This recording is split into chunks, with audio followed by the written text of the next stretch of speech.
बिस्मिल्लाहिर्रहमानिर्रहीम। अस्सलामुअलैकुम। मेरे चैनल में आप सबको खुशामदीद। कैसे हैं आप सब?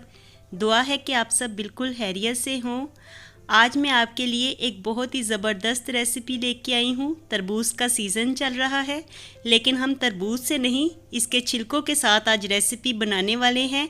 और तरबूज खाने के बाद इसके छिलकों को वेस्ट कर दिया जाता है, लेकिन आज जो रेसिपी बनने वाली है इसके साथ हम तरबूज के छिलकों से ही फ़ायदा उठाएंगे। और इस रेसिपी को बना के आप सेव भी कर सकते हैं, ये ख़राब बिल्कुल भी नहीं होती।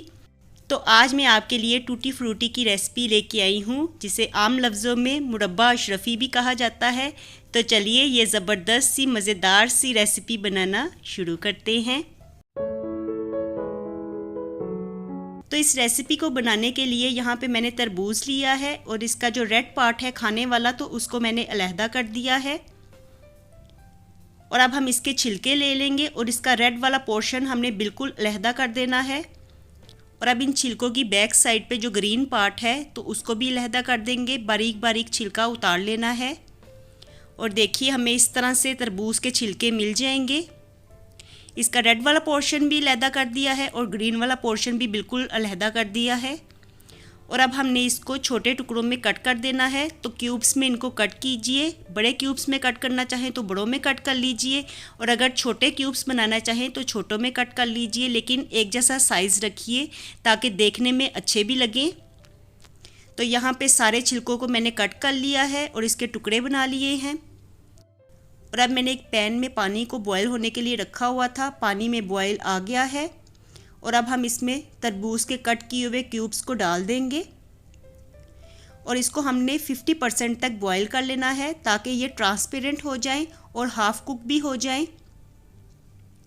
और इनको हमने बिल्कुल ही गला नहीं लेना, क्योंकि अभी इन्होंने मज़ीद पकना है, तो इसलिए इनको सिर्फ हाफ कुक ही करना है। इसके बाद इनको पानी से निकाल लेंगे और एक्स्ट्रा पानी ड्रेन आउट कर देंगे। और देखिए तरबूज के छिलके कुछ इस तरह से ट्रांसपेरेंट हो जाएंगे। और अब उसी पैन में मैंने 1 कप चीनी ली है और इसमें 1.5 कप पानी ऐड कर देंगे। और इसको हमने 1 बॉयल आने तक पकाना है, ज़्यादा इसे नहीं पकाना। ना इसकी हमने 1 तार या 2 तार वाली चाशनी बनानी है, सिर्फ इसमें बॉयल दिलवाना है। और जैसे ही चीनी इसमें मिक्स हो जाएगी, इसमें बॉयल अच्छे से आ जाएगा, तो अब हमने तरबूज के क्यूब्स इसमें ऐड कर देने हैं। और अब इसको मीडियम फ्लेम पे पका लेंगे तब तक जब तक कि ये नरम नहीं हो जाते, लेकिन ज़्यादा ही इनको बिल्कुल ही नरम नहीं करना। इनको तकरीबन हमने 10 मिनट तक पकाना है मीडियम फ्लेम पे। और इसमें से बड़ी ज़बरदस्त सी खुशबू आए और इसकी फ्रेगरेंस भर जाए, तो इसके लिए हम इसमें 1 टीस्पून रूह केवड़ा ऐड करेंगे। इसकी जगह पे आप वनीला एसेंस भी ऐड कर सकते हैं, सिर्फ इसमें खुशबू लाने की ज़रूरत है। और देखिए यहाँ पे तकरीबन 10 मिनट हो गए हैं इसको पकते हुए मीडियम फ्लेम पे, और पानी तकरीबन खुश्क हो गया है और इसकी 1 तार की चाशनी बन गई है। देखिए इसकी चाशनी बिल्कुल इस तरह से 1 तार वाली हो जाएगी। जब हम इसे नीचे की तरफ गिराएंगे तो इसकी 1 तार बनेगी और क्यूब्स भी हमारे गल गए हैं। तो इस तरह का ही हमें ये चाहिए था। अब फ्लेम को ऑफ कर देते हैं और इसे थोड़ा सा ठंडा होने देते हैं।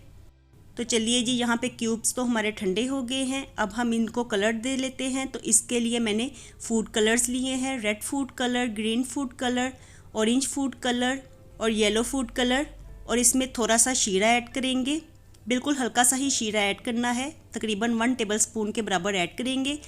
और अब इसमें हम क्यूब्स को डालते जाएंगे, इसे अच्छी तरह से मिक्स करेंगे। और अब इसे यहीं पे 2 से 3 घंटों के लिए पड़ा रहने देना है ताकि क्यूब्स अच्छे से रंग पकड़ ले। और इसके बाद हम इसको स्टेन कर लेंगे, तो एक्स्ट्रा शीरा इसमें से निकल जाएगा, जिसकी वजह से इसको हम सेव कर सकते हैं। इसको फिर हम 2-3 महीनों के लिए इजीली फ्रिज में रख के सेव कर सकते हैं।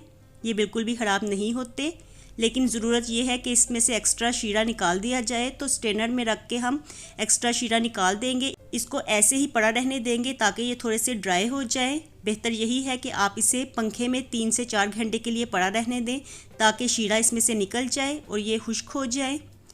और देखिए हमारी ज़बरदस्त सी टूटी फ्रूटी तैयार हो गई है। मुरब्बा अशरफी देखने में बहुत ज़बरदस्त लग रही है और परफेक्टली तैयार भी हुई है। तो रेसिपी को ट्राई ज़रूर दीजिएगा। मैं मिलती हूँ आपसे दोबारा एक नई और मज़ेदार सी रेसिपी के साथ। अल्लाह हाफिज़ एंड टेक केयर।